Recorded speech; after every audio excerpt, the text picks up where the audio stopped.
తాకట్లో ఉన్న మీ బంగారాన్ని విడిపించి ఆ రోజు ఆన్లైన్ రేటుకి కొంటాం. Sharma gold company. మన దేశానికి స్వాతంత్రం వచ్చి 75 ఏళ్లు దాటినా ఇప్పటికీ కొన్ని ప్రాంతాల్లో బస్సు సౌకర్యాలు అందుబాటులో లేవు.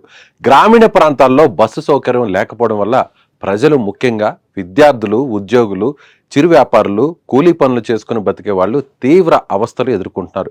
ఎన్నికల సమయంలో పొలిటీషియన్స్ రోడ్లు వేయిస్తామని, బస్సు సౌకర్యం కల్పిస్తామని హామీలు ఇచ్చినా మళ్ళీ 5 ఏళ్ల వరకు దాని ప్రస్తావన ఉండదు.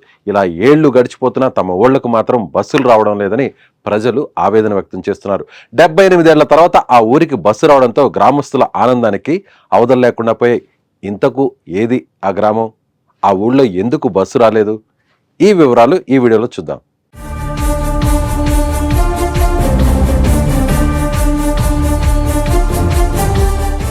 భారతదేశం ఇప్పుడు ప్రపంచ దేశాలతో పోటీ పడుతూ ముందుకు సాగుతుంది. విద్య, వైద్య, వైజ్ఞానిక రంగంలో ఎంతో ప్రగతి సాధించింది.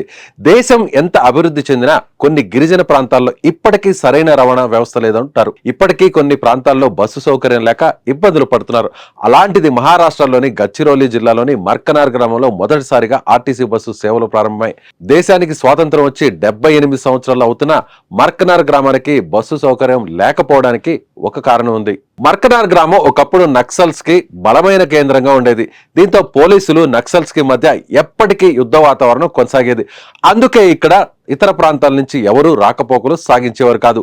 అంతేకాదు, ఈ గ్రామానికి పెద్దగా రవాణా సౌకర్యం, రోడ్డు కూడా ఉండేది కాదు. ఎన్ని సంవత్సరాలుగా బస్సు వేయాలని గ్రామస్తులు అర్జీలు పెట్టుకున్నా పని మాత్రం అయ్యేది కాదు. ఇంతకాలం నక్సలైట్లు, పోలీసుల మధ్య నలిగిపోతున్న ఆ ఊళ్ళో ఇన్నాళ్లకు బస్సు వచ్చింది. దీంతో ఆ ఊరి ప్రజల ఆనందానికి అవధులు లేకుండా పోయింది. తమ ఊరికి బస్సు రావడంతో గ్రామస్తులు పండగ చేసుకున్నారు. హారతులతో బస్సుకు స్వాగతం పలికారు. పోలీసులు, గ్రామస్తులు బస్సుకు పూజలు చేశారు. పిల్లలు జెండాలు పట్టుకొని మరీ ర్యాలీ తీశారు. ఈ బస్సు సౌకర్యం వల్ల దాదాపు 1200 మంది గ్రామస్తులకు లాభం చేకూరుతుంది. ముఖ్యంగా విద్యార్థులు, రోగులు, రోజువారీ ప్రయాణికులకు ప్రయోజనం చేకూరుస్తుంది. ఈ బస్సు వల్ల మర్కనార్, మరంబూషి, పుల్నార్, కోపర్షి, పోయర్కోతి, గుండూర్వాహి వంటి సమీప గ్రామాల ప్రజలు కూడా లబ్ధి పొందుతారు. గడ్చిరోలి పోలీసులు, ఎంఎస్ఆర్టీసీ సంయుక్త ప్రయత్నాల ఫలితంగా ఈ బస్సు ఈ ఊరికి రావడం సాధ్యమైంది.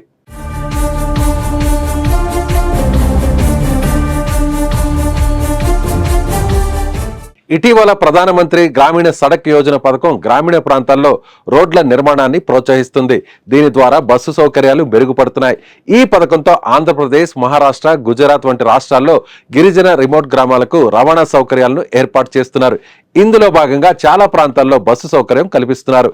గ్రామీణ ప్రాంతాల్లో బస్సు సేవలను నడపడం ఆర్థికంగా లాభదాయకంగా ఉండకపోవచ్చు, కానీ ప్రజల సౌకర్యంపై ఎక్కువ దృష్టి పెడుతున్నారు. మొత్తానికి 77 ఏళ్ల తర్వాత తమ గ్రామానికి బస్సు రావడం చూసి చిన్న పెద్ద తేడా లేకుండా అందరూ సంబరాలు జరుపుకుంటున్నారు.